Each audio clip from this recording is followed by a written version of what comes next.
Okay, let's unpack this. For anyone following the crypto space, one rumor has been, well, pretty hard to ignore lately. Mm, The talk, the speculation, that Ripple might be looking to acquire Circle. right. That one definitely made waves. It's the kind of headline that can, make markets jump and send people scrambling. Absolutely. And in an environment that moves as quickly as crypto, these big narratives can just dominate everything. Yeah. Sorting out what's just noise from what's based on something solid from actual sources, that's the real challenge. Exactly. So we grabbed a few sources published recently, really focused on a CoinMarketCap article that specifically addressed that major rumor. Okay. And then we pulled in other news from the very same day related to XRP, just to give you a fuller picture. Makes sense. Context is key. Right. Our mission in this deep dive, to move past the speculation and look at what these specific sources tell us about the Ripple Circle rumor, yeah.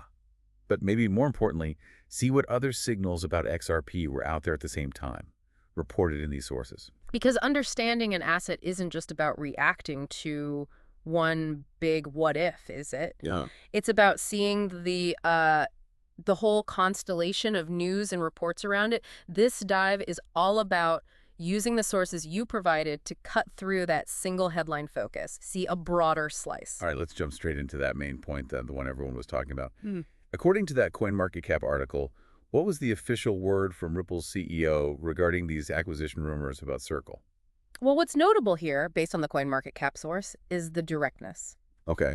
It states that Ripple's CEO explicitly denied the Circle acquisition rumors. Explicitly denied. Yeah, not a vague statement. It's presented as a clear, on-the-record dismissal by the head of Ripple themselves, apparently made at a conference. Okay, a direct denial from the top. Yeah. That's certainly a powerful signal, right? Intended to shut down that specific piece of speculation, according to this source. You'd think so. But, sometimes in the corporate world, denials happen right up until, well, something is announced. How much weight should we, or you listening, really put on a statement like that from the CEO compared to, say, a verifiable regulatory filing? Does the source give any context on that? That's a really important point. The source reports it as a definitive denial made publicly at a conference. So it's the official corporate stance presented in that moment. Right. It carries the weight of being the company's public position, which is significant for, maybe dispelling rumors in the short term. But you're right. It's a different category of information than, say, a legally required disclosure. It's one data point, really, one piece of the puzzle. Got it. So that rumor, good direct denial, according to CoinMarketCap. But as we look at the sources from that same day, that wasn't the only thing happening around XRP, not by a long shot. No, definitely not. Shifting gears entirely, another report painted a very different picture. Potential activity around the asset. Yes, exactly. While that high-level rumor was reportedly being shut down, other sources were highlighting potential concrete developments. A Zycrypt article, for instance, it flagged a detail that, well, could be seen as a potential positive driver for XRP adoption. Right. The Zycrypto source points to something happening with China-based Weebus International, or WeTO. It reportedly involves a plan for a substantial $300 million XRP treasury. Wow. Okay.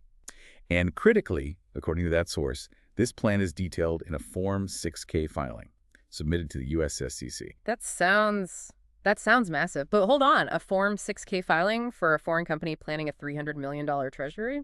That's interesting. Yeah. Well, for clarity, a Form 6K is typically what foreign private issuers use. It's for reporting material information to U.S. regulators that they're also making public, back home. Okay, so it's an official channel. It's a channel for official corporate communication, yes. And according to that source, this potential move could signal significant corporate adoption interest, maybe priming XRP for higher movement, if such a large treasury actually happens. So within the same 24 hours, basically. Yeah. You have the head of Ripple directly denying a huge acquisition rumor.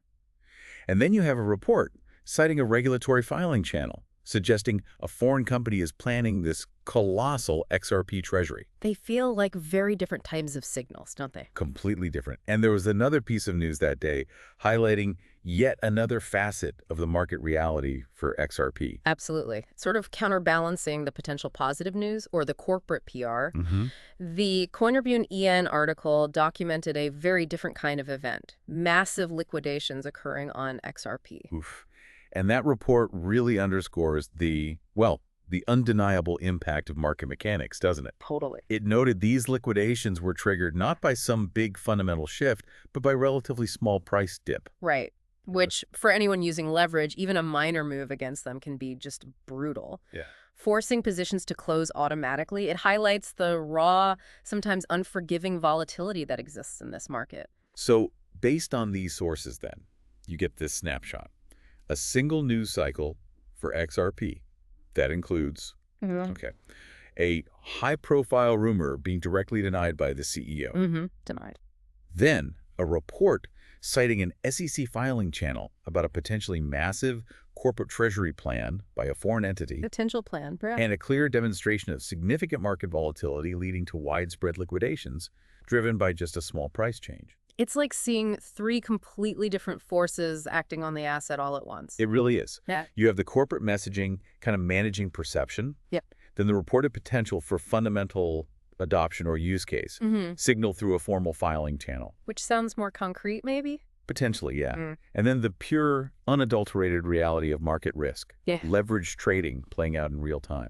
They aren't necessarily contradictory, these things, Good. but they definitely operate on different levels, and they paint a far more complex picture than just focusing on any single one in isolation. That's exactly right. It shows that navigating information in this space requires looking at these disparate threads. Official corporate statements, reports on potential regulatory adjacent actions or plans, and the hard data of market movements and their consequences. Yeah, each offers a different lens. Seeing them together gives you a much richer, albeit sometimes, messier understanding based on the reports from that day. Okay, let's wrap up this deep dive then. What these sources from a single day showed us is Ripple's CEO reportedly issued a direct denial of the Circle acquisition rumors, flat out. According to the source, yes, direct denial. Simultaneously, other sources reported on a potential $300 million XRP treasury plan by Weebus International, citing a U.S. SEC Form 6K filing. A potentially very large plan. And documented massive liquidations on XRP, illustrating the recent sharp impact of market volatility on leveraged positions. And looking at these side by side, sourced from reports on the same day, is powerful, I think. How so? Well, it moves you beyond just the headline rumor. It gets you into the kind of operational realities and market dynamics that were also active around XRP. It shows you the different types of signals the market and participants generate. Which leaves you, the listener, with this thought to consider. Given this mix of information we've just unpacked in official corporate denial, a report citing a regulatory filing about a potential use case plan, and clear evidence of significant market volatility impacting traders, which type of signal carries the most weight for you? When you're trying to understand an asset like XRP based purely on news reports. It's a tough question. How do you weigh corporate PR, potential future plans reported via filings, and the immediate, sometimes brutal reality of market price action and its consequences? Something to think about.